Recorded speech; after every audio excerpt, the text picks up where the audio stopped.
আমার বন্ধুগণ, আমার ভাইয়েরা, জেনা করলে কি শাস্তি হবে? 4টি শাস্তি হবে। যারা দুনিয়ার ভিতরে জেনা করবে তাদের 4টি শাস্তি হবে।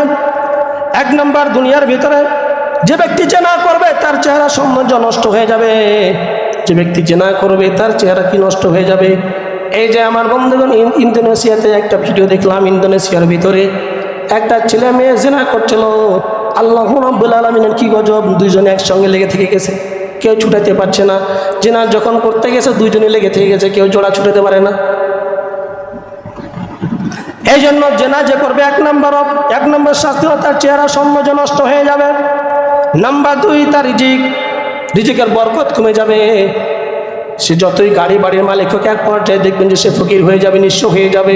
অনেক শিল্পপতি ছিল, দেখবেন যে জেনা ব্যভিচার করার কারণে তার আল্লাহ রাব্বুল আলামিন তাকে নিঃশেষ করে দিয়েছে। এই জন্য জেনা করা যাবে না। আমার বন্ধুগণ, আমার ভাইরা, 3 নম্বর, মানুষের অন্তর। যে ব্যক্তি জেনা করবে মানুষের অন্তরে তার প্রতি ঘৃণা সৃষ্টি করে যায়। যখন কোনো ব্যক্তি ধর্ষণ করে তখন একটা মন খারাপ হয় না? আগে যদি পাইতাম আগে জুতা পিটা করতাম। যে ব্যক্তির মনের ভিতরে চাইবে না যে তাকে মারি, বুঝতে হবে তার ঈমান নাই, কারণ সে এতটা অপরাধ করেছে। সকলেরই মনটা খারাপ হওয়ার দরকার। 3 নম্বর, তাহলে কি? 3 নম্বর হলো ব্যক্তির প্রতি ঘৃণা সৃষ্টি করে দেয় মানুষের। 4 নম্বর, শরীরের আল্লাহ রাব্বুল আলামিন এমন রোগ দিয়ে দিবে, এমন একটা অসুখ দিয়ে দিবে, যে ব্যক্তি জেনা করবে এমন একটা অসুখ তার শরীরের মধ্যে আল্লাহ রাব্বুল আলামিন দিয়ে দিবে, যে কোনো ডাক্তার, পৃথিবীর কোনো ডাক্তার, হেকিম ভালো করতে পারবে না। তাহলে জেনা করা যাবে? যারা সমাজের ভিতরে করে তাদেরকে রুখে দাঁড়াইতে হবে না? হবে না? এই জন্য জেনা করা যাবে না। একদিন বায়েজিদ বোস্তামি রহমাতুল্লাহি আলাইহি বাড়ি থেকে বের হলেন, দেখলেন যে খ্রিস্টানদের একটা কি হচ্ছে, সমাবেশ হচ্ছে, ওয়াজ মাহফিল হচ্ছে। সেখানে বিশাল বিশাল অনেকগুলো, 1 নয় 2 নয়, 5 লক্ষ খ্রিস্টান পাদ্রী এসেছে। সাধারণ মানুষ না, 5 লক্ষ খ্রিস্টান পাদ্রী এসেছে। আসার পরে সেখানে তারা সমাবেশ করতেছে। তাদের মধ্যে একজন বড় পাদ্রী ছিল, সে পাদ্রী বক্তব্য দিচ্ছে। বায়েজিদ বোস্তামি রহমাতুল্লাহি আলাইহি তাদের পোশাক পরে ভিতরে ঢুকে গেলেন। যখন ভিতরে ঢুকে গেল, ভিতরে ঢুকে যাওয়ার পরে তাদের যে বড় পাদ্রী বক্তব্য দিচ্ছিল, ওয়াজ করতেছিল, হঠাৎ করে তার মুখটা বন্ধ হয়ে গেল, কথা বের হয় না। তাদের স্টেজ কাঁপতেছে, চেয়ার কাঁপতেছে। হঠাৎ করে তখন কাঁপতেছে, তখন তাদের পাদ্রীরা বলতেছে, কি হলো? আপনি তো আমাদের বড় পাদ্রী, আপনি তো আমাদের বড় নেতা, কি হলো? আপনি কথা কেন বলেন না? তখন বলতেছে, আমি কথা কিভাবে বলবো? এই মজলিসের ভিতরে একজন মুহাম্মদের লোক এসেছে, মুহাম্মদী এসেছে, একজন মুহাম্মদের উম্মত এসেছে, এই জন্য আমি কথা বলতে পারছি না। কোথায় কে? কোনটা মুহাম্মদের লোক দেখিয়ে দেন, বেটাকে এখনই কি করবো? হত্যা করে ফেলবো। এ কথা যখন বলল, বলছে না, তাকে হত্যা করা যাবে না, শত্রু হয়েছে তো কি হয়েছে, হত্যা করা যাবে না। তবে আমি তাকে দেখতে চাই, তুমি এদিকে আসো। মুহাম্মদের, তুমি যে মুহাম্মদী, তুমি এদিকে আসো, তোমার সঙ্গে কথা আছে। তোমাকে আমি কিছু প্রশ্ন করবো, যদি তুমি উত্তর দিতে পারো তাহলে তোমাকে আমি ছেড়ে দিব, আর যদি প্রশ্নের উত্তর যদি না দিতে পারো তাহলে তোমাকে আমি হত্যা করে ফেলবো। বায়েজিদ বোস্তামি রহমাতুল্লাহি আলাইহি ধীরে ধীরে সামনে আগিয়ে গেলেন, স্টেজের সামনে আগায় গেলেন। এরপরে ইহুদি, এরপরে তার খ্রিস্টান পাদ্রী, বড় পাদ্রী তাকে প্রশ্ন করতে শুরু করলো। 1 নয় 2 নয়, 62টা প্রশ্ন করলো। আমার বন্ধুগণ, আমার ভাইয়েরা, 62টা প্রশ্নের উত্তর আর জবাব দিতে পারবো না আজকে, অনেক লম্বা হয়ে যাবে, 2 দিন পার হয়ে যাবে, তাও প্রশ্নের জবাব শেষ হবে না। আমার বন্ধুগণ, আমার ভাইয়েরা, সংক্ষেপে কয়েকটা উত্তর দিয়ে যায়।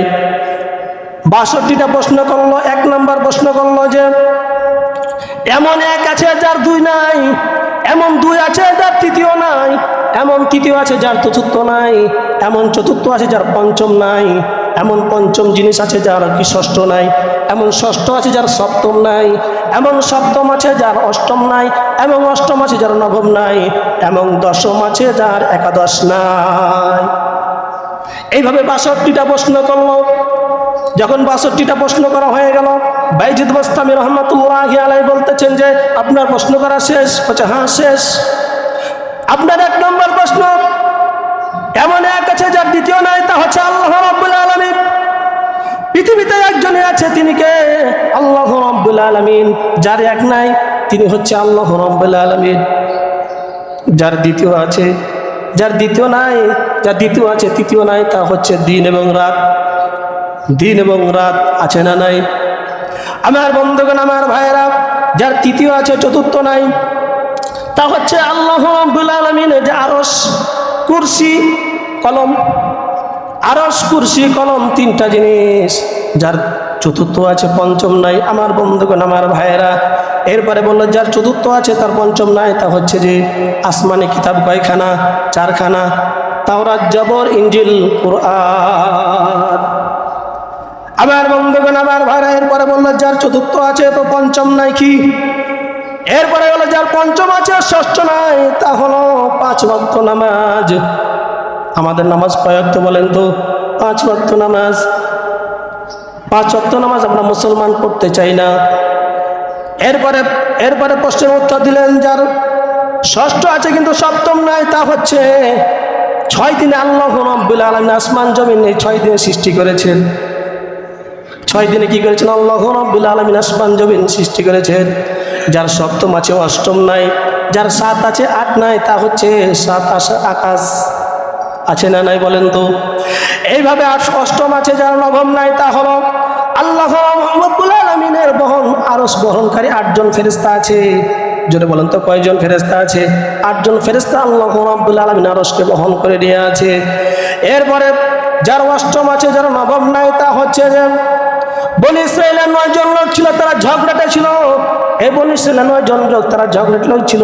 এই 10টা প্রশ্নের উত্তর দিয়ে দিলাম আমার বন্ধুগণ, আমার ভাইরা। এইভাবে এক নয় 62টা প্রশ্ন করলো। 62টা প্রশ্ন করার পরে যখন শেষ হয়ে গেল, বাইজিদ বোস্তামি রহমাতুল্লাহি আলাইহি বলতেছেন যে ও খ্রিস্টান পাদ্রী, তুমি তো আমাকে 62টা প্রশ্ন করলে, আমি 62টা প্রশ্নের উত্তর দিয়ে দিলাম। আমি আপনাকে একটা প্রশ্ন করতে চাই। কি প্রশ্ন বলো তো? প্রশ্ন হলো আকাশ এবং জান্নাতের চাবি কি? ও খ্রিস্টান পাদ্রী বলো, আকাশ এবং জান্নাতের চাবি কি? খ্রিস্টান পাদ্রী চুপ হয়ে গেলেন, মাথা নিচু করে নিলেন। সমস্ত পাদ্রীরা বলতেছে যে কি ব্যাপার, আপনি আমাদের বড় পাদ্রী, আপনি আমাদের বড় আলিম, আপনি কেন পারেন না? বলেন। বলছে আমি পারবো, কিন্তু প্রশ্নের উত্তর দিতে পারবো না। এর উত্তর দিলে তোমরা আমাকে মারবে। বলছে আমরা কিচ্ছু বলবো না, বলো। তখন বলছে আকাশ এবং জান্নাতের চাবি হলো লা ইলাহা ইল্লাল্লাহু মুহাম্মাদুর রাসূলুল্লাহ সাল্লাল্লাহু আলাইহি ওয়াসাল্লাম। আমার বন্ধুগণ, আমার ভাইরা, সঙ্গে সঙ্গে 1 নয় 2 নয় 5 লক্ষ খ্রিস্টান সঙ্গে সঙ্গে মুসলমান হয়ে গেল। আমার বন্ধুগণ, আমার ভাইরা, এই জন্য আমরা মুসলমান হয়ে, মুসলমানের সন্তান হয়ে, মুসলমান হয়ে আমরা নবীকে ভালোবাসতে পারি না, কিন্তু নবীর একজন উম্মত দেখেন বাইজিদ বোস্তামি রহমাতুল্লাহ আলাইহি, বিশাল বড় আল্লাহর